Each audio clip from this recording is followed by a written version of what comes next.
رات کے 2 بجے موسلا دھار بارش ہو رہی تھی۔ شیر سنگھ بیرونی دیوار پھاند کر حویلی کے اندر داخل ہوا۔ اس نے دبے پاؤں پھاٹک کی طرف چلتے ہوئے اپنی جیب سے چابیوں کا ایک گچھا نکالا اور کنڈی ٹٹولنے لگا۔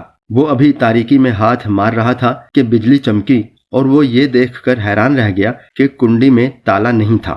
2 دن پہلے بھی اس نے قسمت آزمائی کی تھی، لیکن پھاٹک کے اندر کی طرف کنڈی میں تالا لگا ہوا تھا اور اسے مایوس ہو کر لوٹنا پڑا تھا۔ آج ہری سنگھ لوہار اور امر سنگھ ڈاکو نے اسے 15-20 چابیاں مہیا کر دی تھیں، لیکن کنڈی کا تالا غائب تھا۔ اس نے سوچا شاید گھر کے آدمی تالا لگانا بھول گئے ہوں، اور ادھر ادھر دیکھ کر آہستہ سے کنڈی کھول دی، لیکن دروازے کو اسی طرح بند رہنے دیا اور دبے پاؤں چلتا ہوا مویشی خانے میں داخل ہوا۔ بجلی کی چمک میں وہ حویلی کے دوسرے سرے پر برآمدے میں سونے والے آدمیوں کی چارپائیاں دیکھ چکا تھا، لیکن بارش کی تیزی کے باعث اسے اطمینان تھا کہ وہاں اگر کوئی آدمی جاگ بھی رہا ہو تو صحن کے دوسرے سرے پر معمولی آہٹ اس کے کانوں تک نہیں پہنچ سکے گی۔ تاہم اس کا دل دھڑک رہا تھا۔ کچھ تذبذب کی حالت میں مویشی خانے کے دروازے کی اوٹ میں کھڑا رہا۔ اس نے اپنی لاٹھی دروازے کے ساتھ لگا کر رکھ دی، جیب میں ہاتھ ڈال کر گھوڑی کے پاؤں کی زنجیر کی چابی نکالی اور چابیوں کا بڑا گچھا وہیں ڈال دیا۔ بجلی کی ایک اور چمک کے بعد وہ اپنے گرد و پیش کا جائزہ لے کر اپنے کام میں مصروف ہو گیا۔ کھنٹے سے گھوڑی کی گردن کا رسہ کھولنے کے بعد وہ بیٹھ کر گھوڑی کے پاؤں کی زنجیر کھولنے لگا۔ اندھیرے میں اس نے انگلیوں سے ٹٹول کر تالے کا سوراخ تلاش کیا۔ اس کے دل کی دھڑکن لہجہ بہ لہجہ تیز ہو رہی تھی اور اس کے ہاتھ کانپ رہے تھے۔ بارش کے باعث موسم میں کافی حد تک اعتدال آ چکا تھا، تاہم اسے پسینہ آ رہا تھا۔ اس نے کانپتے ہوئے ہاتھوں سے ایک طرف کا تالا کھولا۔ گھوڑی کے دوسرے پاؤں تک ہاتھ لے جانے کے لیے وہ دونوں گھٹنے زمین پر ٹیک کر آگے بڑھا۔ وہ دوسرے تالے کا سوراخ ٹٹول رہا تھا کہ گھوڑی نے اچانک گردن ہلائی اور ایک سم زمین پر مارتے ہوئے نتنوں سے کھرر کھرر کی آواز نکالنے لگی۔ شیر سنگھ نے گھوڑی کے گلے کا رسہ اپنے بغل میں لے لیا اور اسے چمکارنے اور اس کی گردن پر ہاتھ پھیرنے کے بعد پھر اسی طرح بیٹھ کر تالا کھولنے میں مصروف ہو گیا۔ وہ چابی تالے کے سوراخ میں ڈال کر گھما رہا تھا کہ اسے اپنے قریب ہلکی سی آہٹ محسوس ہوئی۔ اس نے جلدی سے اٹھنے کی کوشش کی، لیکن اس کی چادر کا ایک کونا گھوڑی کے پاؤں کے نیچے آ چکا تھا۔ اس نے گھوڑی کو پیچھے ہٹا کر اس کے سم کے نیچے سے اپنی چادر نکالنے کی کوشش کی، لیکن کسی کا ایک ہاتھ اس کی گردن پر تھا اور دوسرا ہاتھ اس کے بازو پر۔ شیر سنگھ کے بدن میں خون کا ہر قطرہ منجمد ہو کر رہ گیا۔ ایک ثانیہ کے بعد اس نے اپنی بدحواسی پر قابو پا کر اٹھنے کی کوشش کی، لیکن اس نے محسوس کیا کہ اس آہنی گرفت سے آزاد ہونا ممکن نہیں۔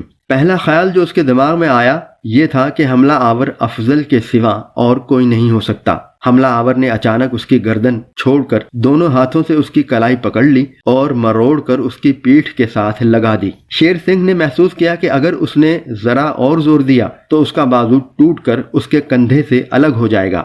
پکڑنے والے نے اپنی جسمانی برتری کا ایک ثبوت دینے کے لیے اس کی کلائی چھوڑ دی اور اچانک اس کی کمر میں بازو ڈال کر اسے اوپر اٹھایا اور اچھال کر کھرلی میں پھینک دیا، اور پیشتر اس کے کہ شیر سنگھ اٹھ کر بیٹھتا حملہ آور اس کے سینے پر سوار ہو چکا تھا۔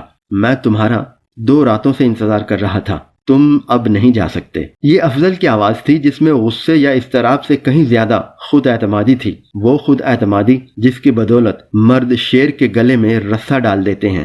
شیر سنگھ کو پہلی بار بزرگوں کے اس قول کی صداقت کا اعتراف کرنا پڑا کہ چور کے پہلو میں دل نہیں ہوتا۔ وہ محسوس کر رہا تھا کہ اگر افضل کے سامنے اس کی حیثیت ایک چور کی نہ ہوتی تو وہ اس قدر بودا ثابت نہ ہوتا۔ وہ اپنی قوت مدافعت کو اس حویلی کی 4 دیواری سے باہر چھوڑ آیا تھا۔ اس نے یہ بھی محسوس کیا کہ اگر افضل 2 راتوں سے اس کا انتظار کر رہا تھا تو اس کے تمام انتظامات مکمل ہوں گے، اس لیے جد و جہد فضول ہے۔ اور افضل جیسے اس کے دل کی آواز سن رہا تھا، وہ بولا، اگر بھاگنے کی کوشش کرو گے تو تم دیکھو گے کہ میرے ہاتھ بہت بے رحم ہیں، لیکن تم میں تھوڑی بہت سمجھ ضرور ہوگی۔ اچھا بتاؤ تم ہو کون؟ شیر سنگھ خاموش رہا۔ افضل نے اس کی پگڑی اتار کر اس کی ٹانگیں باندھ دیں اور پھر اسے الٹا کر کے اس کے دونوں ہاتھ پیچھے کی طرف باندھ دیے۔ اس کام سے فارغ ہو کر وہ گھوڑی کی طرف متوجہ ہوا۔ اس نے جھک کر گھوڑی کے پاؤں کی زنجیر ٹٹولی اور بولا، اوہو تم تو اپنا کام ختم کر چکے تھے، خیر اب یہ زنجیر تمہارے کام آئے گی۔ افضل نے زنجیر اٹھا کر اس کے پاؤں میں ڈال دی اور اسے کھرلی میں سیدھا لٹاتے ہوئے کہا، دیکھو میں شور مچا کر گھر کے آدمیوں کو پریشان نہیں کرنا چاہتا، اب سیدھی طرح میری باتوں کا جواب دو۔ تم کس گاؤں سے آئے ہو اور تمہارے ساتھی کون کون ہیں؟ شیر سنگھ نے کوئی جواب نہ دیا۔ افضل نے پھر پوچھا، میں یہ سمجھتا ہوں کہ تم اکیلے یہاں تک نہیں پہنچے، ہمارے گاؤں سے کوئی تمہیں راستہ دکھانے والا ضرور ہے۔ میں تمہیں چھوڑ سکتا ہوں لیکن اپنے گاؤں کے بدماش کو نہیں چھوڑوں گا۔ اگر وہ کسی جگہ باہر تمہارا انتظار کر رہا ہے تو مجھے بتاؤ۔ شیر سنگھ نے پھر کوئی جواب نہ دیا۔ باہر بجلی چمکی، دروازے کے راستے آنے والی روشنی میں افضل کو شیر سنگھ کے چہرے کی ہلکی سی جھلک دکھائی دی اور وہ چلا اٹھا، شیر سنگھ؟ چور اس پر بھی خاموش رہا۔ افضل بھاگتا ہوا باہر نکلا۔ تھوڑی دیر میں وہ واپس آیا تو اس کے ہاتھ میں لالٹین تھی۔ چند لمحے وہ خاموشی کی حالت میں شیر سنگھ کی طرف دیکھتا رہا، پھر اس نے لالٹین دیوار کے ساتھ لٹکا دی اور کھرلی پر ایک پاؤں رکھ کر اس کی طرف دیکھنے لگا۔ شیر سنگھ بدترین سزا کے لیے تیار ہو چکا تھا، لیکن افضل کی خاموشی اس کے لیے صبر آزما تھی۔ بالآخر افضل بولا، تو پرسوں بھی تم ہی نے ہماری دیوار پھاندی تھی۔ اگر میں دیوار پر اکھڑی ہوئی مٹی اور نیچے دونوں طرف پاؤں کے نشان نہ دیکھتا تو تم اپنے مقصد میں کامیاب ہو گئے ہوتے۔ اس دن شاید تم پھاٹک کی کنڈی میں تالا دیکھ کر واپس چلے گئے تھے۔ میں نے کل رات تالا اتار لیا تھا، لیکن کل تم نہ آئے۔ میں سمجھ گیا تھا چور ایک رات جاگنے کے بعد اگلی رات کو آرام کرتا ہے، لیکن مجھے تم پر رحم آتا ہے۔ گھوڑ دوڑ میں ہار جانا اس قدر شرمناک بات نہ تھی کہ تم چوری پر اتر آتے۔ تمہاری صورت چوروں جیسی نہیں۔ اگر تم آج چوری کرنے میں کامیاب ہو جاتے تو کل کسی کے گھر ڈاکہ ڈالتے، اس کے بعد کسی کو قتل کرتے، اور کسی دن دنیا تمہیں پھانسی پر لٹکتا ہوا دیکھتی۔ شیر سنگھ، تمہارا باپ ہمارا دشمن ہے، لیکن وہ بہادر ہے، اور ایک بہادر آدمی یہ سننا پسند نہیں کرے گا کہ اس کا بیٹا چور ہے۔ الفاظ کے یہ میٹھے مگر جگر دوز نشتر شیر سنگھ کے لیے ناقابل برداشت تھے۔ اس نے کہا، افضل، اب باتوں سے اپنے دل کی بھڑاس نہ نکالو۔ دروازے کے پاس میری لاٹھی پڑی ہوئی ہے، وہ اٹھا لو۔ اب اگر تم مجھے مار بھی ڈالو تو پولیس والے تمہیں نہیں پکڑیں گے۔ میں تمہارا چور ہوں۔ اگر تم میں لاٹھی اٹھانے کی ہمت نہیں تو اپنے آدمیوں کو بلاؤ۔ تمہاری آواز سن کر سارا گاؤں جمع ہو جائے گا، اور اگر میرا باپو مجھے اس حال میں دیکھ لے تو وہ بھی یہی کہے گا کہ اس نے میرے منہ پر سیاہی ملی ہے، اسے مار ڈالو۔ افضل نے کہا، آہستہ بات کرو، سامنے برآمدے میں میرے بھائی اور نوکر سو رہے ہیں، تو تم مجھے ترسا ترسا کر مارنا چاہتے ہو۔ اگر تم انہیں نہیں بلاؤ گے تو میں انہیں آواز دوں گا۔ افضل نے کہا، شیر سنگھ، تم میرے ہاتھ دیکھ چکے ہو، میں آسانی سے تمہارا گلا گھونٹ سکتا ہوں۔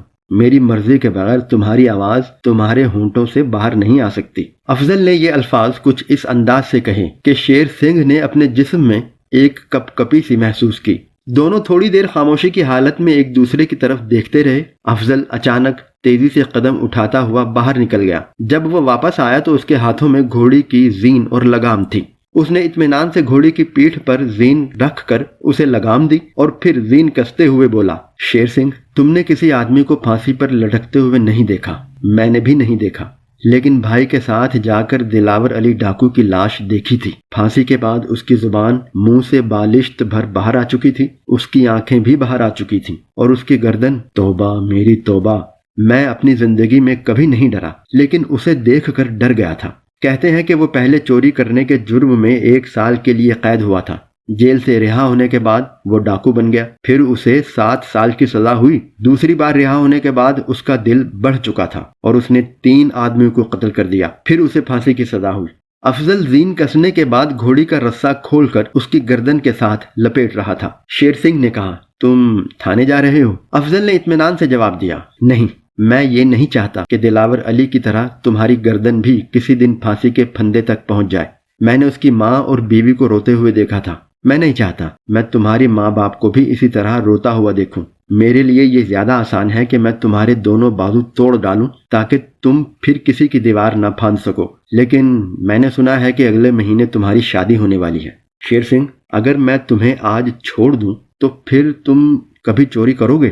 شیر سنگھ کی خاموشی پر افضل نے مسکرا کر اس کی طرف دیکھا اور کہا، تمہیں میری بات پر یقین نہیں آتا، ٹھہرو۔ یہ کہتے ہوئے افضل نے اس کے ہاتھ پاؤں زنجیر اور پگڑی کی گرفت سے آزاد کر دیے۔ شیر سنگھ حیرت زدہ ہو کر اس کی طرف دیکھ رہا تھا۔ افضل نے کہا، اٹھو۔ وہ غیر ارادی طور پر اٹھ کر بیٹھ گیا۔ افضل نے کہا، تم اس گھوڑی کے لیے آئے تھے، یہ اب تمہاری ہے، اب تم اس پر سوار ہو کر جاؤ گے، لیکن اس شرط پر کہ یہ گھوڑی تم اپنے پاس رکھو گے، کسی ڈاکو کے حوالے نہیں کرو گے۔ شیر سنگھ کو یقین تھا کہ اب اچانک افضل ایک قہقہ لگائے گا اور اس کی چھاتی پر چڑھ بیٹھے گا۔ افضل نے کہا، تم سوچ رہے ہوگے کہ جب تم باہر نکلو گے تو میرے آدمی تم پر ٹوٹ پڑیں گے، تم شاید یہ بھی سوچتے ہوگے کہ ابا کی اجازت کے بغیر میں تمہیں یہ گھوڑی نہیں دے سکتا۔ تم بہت بے وقوف ہو شیر سنگھ، یہ گھوڑی میری ہے اور میں تم جیسے نوجوان کو پھانسی سے بچانے کے لیے یہ گھوڑی دے سکتا ہوں۔ میں کہوں گا میں نے اسے تمہارے ہاتھ بیچ دیا ہے۔ اپنی پگڑی باندھو اور میرے ساتھ آؤ، صبح ہونے والی ہے، جلدی کرو۔ شیر سنگھ جلدی سے پگڑی اپنے سر پر لپیٹ کر کھڑا ہو گیا۔ افضل نے ایک ہاتھ سے گھوڑی کی باگ پکڑ لی اور دوسرے ہاتھ سے شیر سنگھ کا بازو پکڑ کر باہر نکل آیا۔ بارش کا زور اسی طرح تھا اور صحن پانی سے بھرا ہوا تھا۔ پھاٹک کے قریب پہنچ کر افضل نے اس کا بازو چھوڑ دیا اور کہا، دروازہ کھولو۔ شیر سنگھ نے قدرے تذبذب کے بعد دروازہ کھول دیا۔ پھاٹک سے باہر نکل کر افضل نے گھوڑی کی باگ اس کی طرف بڑھاتے ہوئے کہا، لو اب سوار ہو جاؤ۔ بجلی چمکی۔ شیر سنگھ نے افضل کا چہرہ دیکھا، مسکراتا ہوا دل فریب چہرہ۔ اس کے توہمات مٹ چکے تھے۔ افضل سچ مچ؟ شیر سنگھ کی آواز اس کے حلق میں دب کر رہ گئی۔ وہ افضل کے پاؤں پر گر پڑا۔ وہ سسکیاں لے رہا تھا، وہ رو رہا تھا ایک بچے کی طرح۔ افضل، افضل مجھے معاف کر دو، نہیں نہیں مجھے مار ڈالو، مجھے مار ڈالو۔ افضل نے اسے بازو سے پکڑ کر اٹھایا اور کہا، میں تمہیں معاف کر چکا ہوں شیر سنگھ، اور اس کے ثبوت میں تمہیں یہ گھوڑی دے رہا ہوں۔ بھگوان کے لیے اس گھوڑی کا نام نہ لو۔ اس سے پہلے میں انسان نہیں تھا، لیکن حیوان بھی نہیں ہوں۔ مجھے اس بدماش نے ورغلایا تھا، وہ روز میرے پاس آتا تھا۔ افضل نے پوچھا، کون ہے وہ؟ امر سنگھ ڈاکو۔ کہاں ہے وہ؟ وہ ہماری حویلی کے دروازے پر میرا انتظار کر رہا ہوگا۔ افضل نے کہا، میں تمہارے ساتھ چلتا ہوں۔ نہیں، یہ میرا اور اس کا معاملہ ہے۔ یہ کہہ کر شیر سنگھ افضل کے جواب کا انتظار کیے بغیر بھاگ گیا۔